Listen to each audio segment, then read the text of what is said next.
Brides for Benjamin. Well, we're at the end of the book of Judges. This is the last story, which is strange in one way in the fact that it actually happened near the beginning of the book of Judges. When the army went to Bethel, where the Ark of God was at the time, it names who was high priest.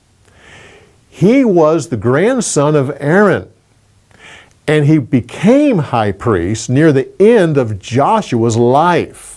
So it happened sometime in his lifespan after Joshua died. This is the only, for a little bit of trivia here, this is the only time in the book of Judges where the Ark of God is even mentioned. It talks about the army going behind Gibeah and hiding. Well, there's plenty of places to hide. This is all built at the of a hill that's at the top of a mountain, and it has all these limestone caves around it.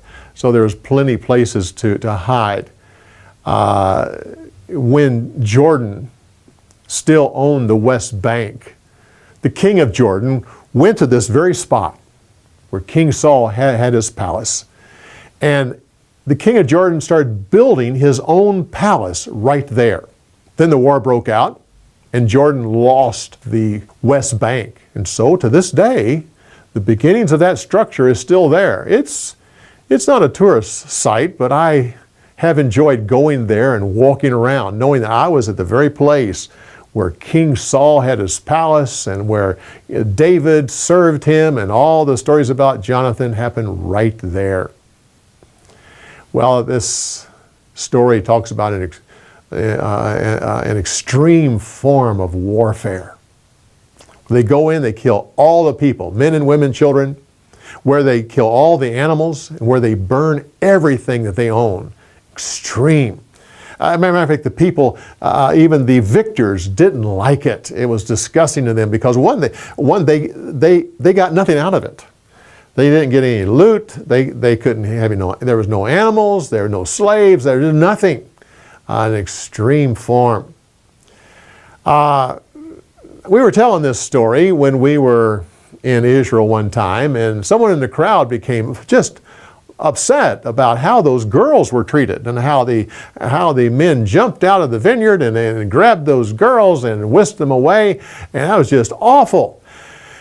Well, you got to give them a little bit of leeway here. The idea of stealing brides was not all that uncommon in the old ancient world. In fact, women, as you know, during that time, they didn't get to choose who they would marry.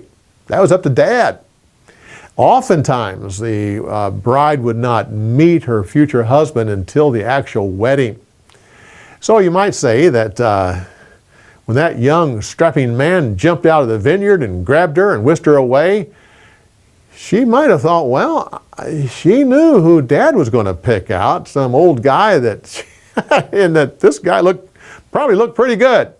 And so it was probably not as bad as what you might think. In fact, the weddings of that day and age kind of paint this picture. After the dowry is settled between the two families and everything's all set, the young man went home to prepare a place on his father's estate. And when the time came, then he would go to steal his wife. She knew it was coming. She got all decked out, but in the last minute, and then as he was coming, they were making lots and lots of noise, saying, "I'm on my way." And so then she'd go out in the yard underneath a tree or something like that, alone, while the family was inside. Then he would come and steal her. Well, after the official stealing, then they'd all go inside and have a party with the bride's family. And at that point, then they would go with a lot of noise again, going back to the groom's house where they'd actually have the wedding. So even in that, this stealing the bride was a part of their culture. And these young women, 600 women that were given to these 600 Benjaminites. Think about this. One of those women became the ancestor of the first king of Israel, King Saul. One of those women became the ancestor of the Apostle Paul. Matter of fact, all of them were ancestors to many of the Jews that live in Israel today.